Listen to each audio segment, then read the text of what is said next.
Hello, ഇന്നത്തെ video ഉണ്ടല്ലോ ഒരു ബ്രൈഡിന് വേണ്ടി കസ്റ്റമൈസ് ചെയ്ത 4 ബ്ലൗസാണ് കാണിക്കുന്നത്. അതും 5000 ബഡ്ജറ്റിന് ഉള്ളിൽ തന്നെ. ആര്യ എന്നൊരു കുട്ടിക്ക് വേണ്ടിയാണ് കേട്ടോ ഈ ബ്ലൗസ് ഫുള്ള് ചെയ്തേക്കുന്നത്. ഇതാണ് ഫസ്റ്റ് ബ്ലൗസ് വന്നിട്ടുള്ളത്. ഇതൊരു ട്രയൽ ബ്ലൗസ് ആയിരുന്നു. ആദ്യം വർക്ക് വേണ്ടാന്ന് വിചാരിച്ചെങ്കിലും പിന്നെ ഫ്രണ്ട് പോർഷനിലും സ്ലീവിലും മാത്രമായിട്ട് ചെറിയൊരു വർക്ക് വേണമെന്ന് ബ്രൈഡ് പറഞ്ഞു. ആ കുട്ടിക്ക് പ്രോപ്പറായിട്ടുള്ളൊരു ഐഡിയ ഉണ്ടായിരുന്നു ബഡ്ജറ്റിനെ പറ്റിയും പിന്നെ നെക്ക് പാറ്റേൺ ഡിസൈൻ എല്ലാം.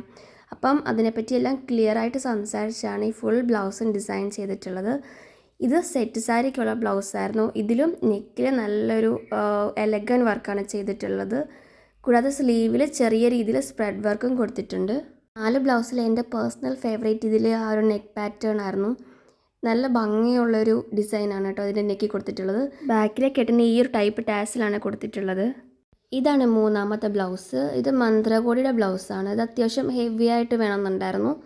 അത് നെക്ക് മാത്രം അത്യാവശ്യം ഹെവി ആയിട്ടാണ് കൊടുത്തിട്ടുള്ളത്. പിന്നെ ബാക്കിലെ കെട്ടിന് ഈ ടാസലിന് ആൽഫബറ്റ്സ് വെച്ചിട്ട് ചെറിയൊരു വർക്ക് ചെയ്തിട്ടുണ്ട്. ഈ ഒരു മെറ്റീരിയലിൽ വർക്ക് ചെയ്താൽ ഭംഗിയുണ്ടാവും എന്നുള്ള കൺഫ്യൂഷനിലായിരുന്നു ബ്രൈഡ് ഈ ഒരു വർക്ക് ചെയ്യിച്ചത്. കാരണം ഇത് പ്ലെയിൻ മെറ്റീരിയൽ എടുത്ത് ചെയ്യണോ അതോ ഈ സെയിം മെറ്റീരിയൽ തന്നെ ചെയ്യണം എന്നുള്ള ആ ഒരു കൺഫ്യൂഷൻ ഉണ്ടായിരുന്നു. പക്ഷേ ഇത് ചെയ്തു വന്നപ്പോൾ നല്ല ഭംഗിയായിട്ട് തന്നെ വന്നിട്ടുണ്ട്. 4 ബ്ലൗസും പ്രിൻസസ് കട്ടായിട്ടാണ് സ്റ്റിച്ച് ചെയ്തിട്ടുള്ളത്. ഇതാണ് നാലാമത്തെ ബ്ലൗസ്. ഇത് ഭയങ്കര ബഡ്ജറ്റ് ഫ്രണ്ട്ലി ആയിട്ട് ചെയ്യാൻ പറ്റിയൊരു വർക്കാണ്. പക്ഷെ നല്ലൊരു ഹെവി ഒരു ലുക്കും തോന്നുന്നുണ്ട്. സ്ലീവിലും ചെറിയ രീതിയിൽ സ്പ്രെഡ് വർക്ക് കൊടുത്തിട്ടുണ്ട്. പിന്നെ ഇതിൻ്റെ ടാസിലും ഇതുപോലെ ഒരു ആരി വർക്ക് ചെയ്തൊരു ടാസിലാണ് ചെയ്തിട്ടുള്ളത്. അപ്പോൾ ഇതാണ് ബ്യൂട്ടിഫുൾ ആയിട്ടുള്ള 4 ബ്ലൗസുകൾ. അപ്പോൾ ഇതുപോലത്തെ ബഡ്ജറ്റ് ഫ്രണ്ട്ലി ബ്ലൗസുകൾ ഡിസൈൻ ചെയ്യാനായിട്ട് എനിക്ക് DM ചെയ്യുക. ബൈ.